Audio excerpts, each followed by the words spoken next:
I would say it's a question that I get asked quite a bit, and I usually just ask my machine if they're ready. I go prioritize.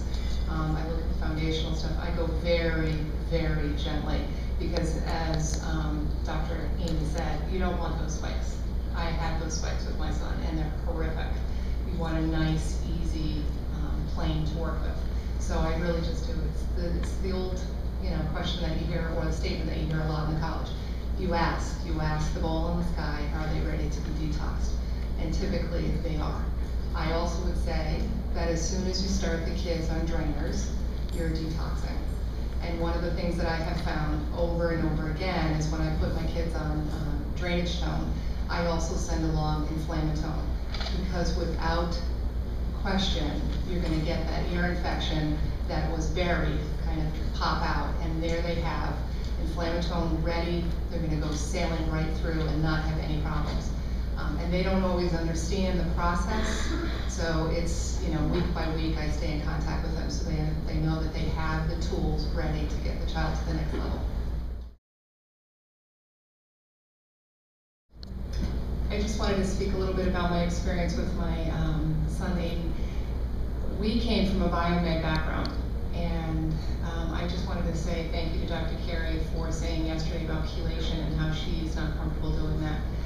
Aiden was one of the youngest children, if not the youngest child in Connecticut to be IV chelated. He was 4 years old. He had several rounds done and nothing came out. And the physician that I now work with, she's the senior medical director of Dan, said, I think you need to do something different. And here's a woman in New York who does homotoxicology, and that's kind of what got me to this point today.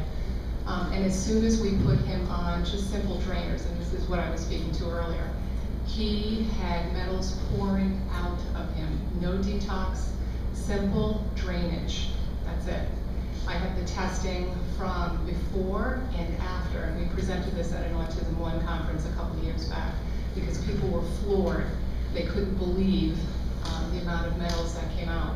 In fact, I was waiting for the test results, and I called, called France and said, what's going on with my testing? And they said, and they're very broken, English. I'm sorry, Mrs. Reed, we think your son had been mercury poisoned.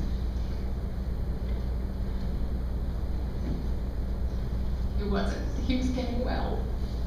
So, after that first round, several months later, again, no detoxifiers on board, he had the ear infection. And in our area, bacteria is huge. We live 5 minutes away from Lyme, Connecticut. That may ring a bell. And shortly thereafter, after that ear infection, I was actually on my way to college in February. And she said, don't worry, he'll be fine. Garlic mullein, inflammatone. 2 days later, he was back in school. And the APRN said, isn't that Zithromax wonderful? And I said, sure. Because, they look at you like you have 2 heads. Anyway, sometime later, he was put on neurocord because his stress indicator was at a 13, and 2 is normal. And within 2 months, everything was back, where it needed to be. And the teachers at school said, what happened to your son? So I can't stress enough about neurocord. Again, everything needs to be in place. I think that goes without saying.